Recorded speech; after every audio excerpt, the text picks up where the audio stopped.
Bonjour et bienvenue à notre méditation. Nous continuons de méditer dans ce merveilleux livre d'Apocalypse et nous arrivons donc dans cette partie d'Apocalypse composée par sept, donc le livre aux sept sceaux. Et je voudrais lire donc avec vous dans Ézéchiel chapitre 5 verset 17. J'enverrai contre vous la famine et les bêtes féroces. Elles vous priveront d'enfants. La peste et la violence passeront au milieu de vous et je ferai venir l'épée sur vous. C'est moi, l'Éternel, qui parle. Donc là, nous sommes dans le livre d'Ézéchiel. Le peuple de Juda, il est donc en dispersion à Babylone. Et vous allez voir ici que ce texte dit la même chose qu'Apocalypse chapitre 6. Donc il a ici la peste, la violence, l'épée, enfin la guerre. Et c'est Dieu qui est en train de dire ça. Oh là là. Quel est l'objectif du Seigneur dans le livre d'Ézéchiel? Qu'est-ce qu'il veut dire?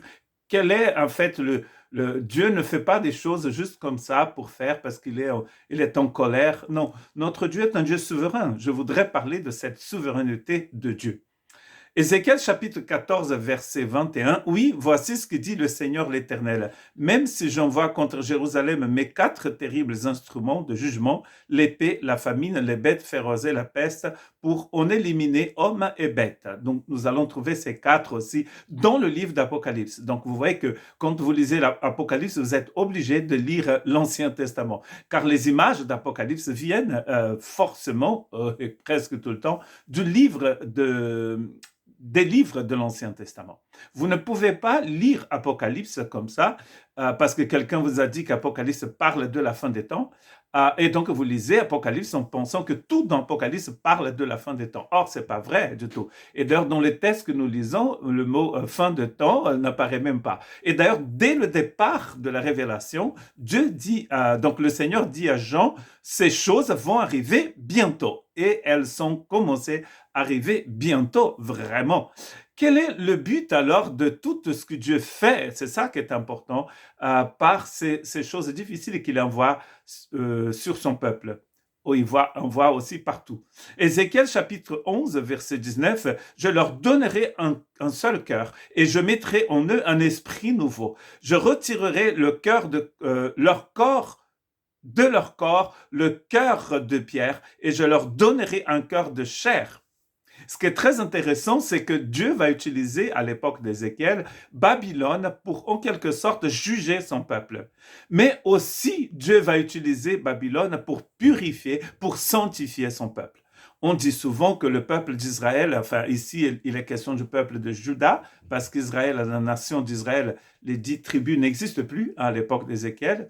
Elles ont déjà été exterminées par les Assyriens. Et la capitale Samarie la région de Samarie va donner naissance aux Samaritains de l'époque de Jésus, qui sont un mélange des 10 tribus avec toutes sortes de peuples du Moyen-Orient.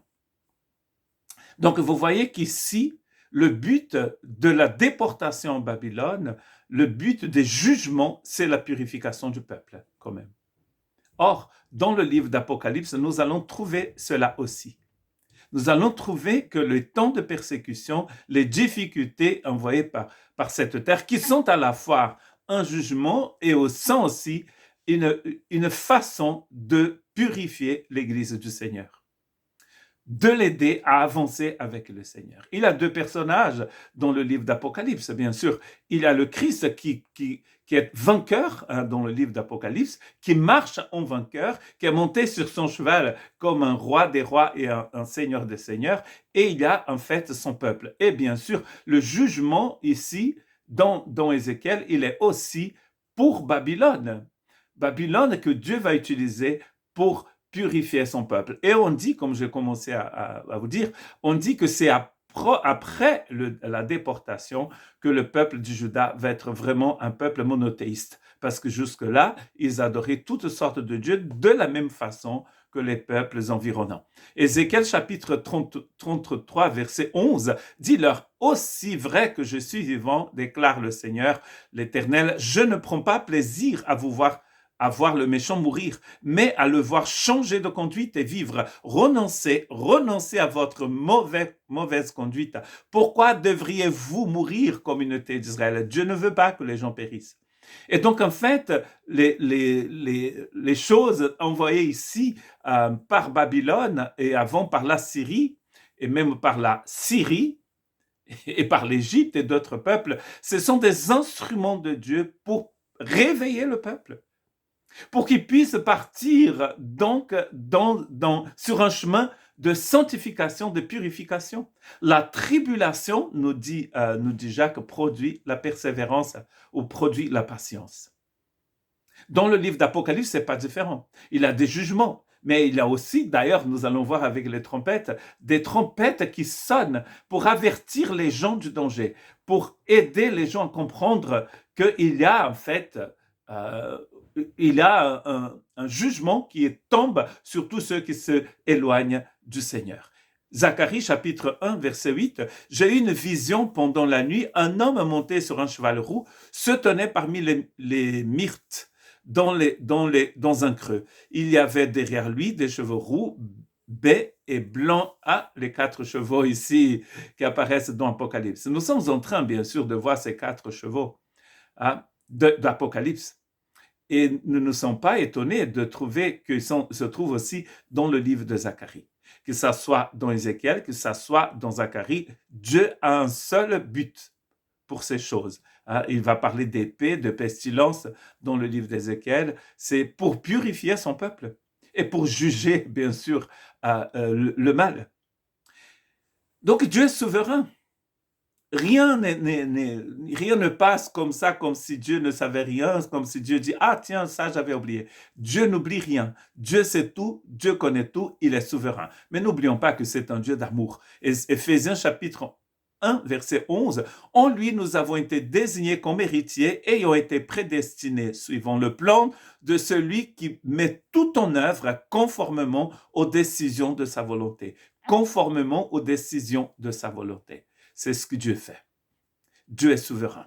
Et notre dernier texte, Matthieu 10, versets 29 et 31, « Ne vend-on pas 2 moineaux pour une petite pièce? Cependant, pas un ne tombe par terre sans l'accord de votre Père. Même vos cheveux sont tous comptés. N'ayez donc pas peur, vous valez plus que beaucoup de moineaux. » Donc Dieu est souverain. Rien n'arrive comme ça au hasard. Même les choses que vous voyez dans le monde aujourd'hui et que Jean a vu de son temps. Et vous voyez que c'est un peu cyclique quand même.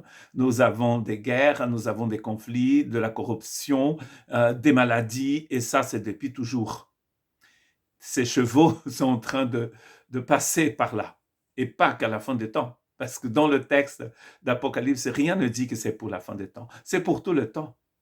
Mais ce qui est très important dans le livre aux 7 sceaux, c'est que c'est lui qui est vainqueur, c'est lui qui est victorieux, et c'est lui qui est souverain, le roi des rois et le seigneur des seigneurs. Que Dieu vous bénisse.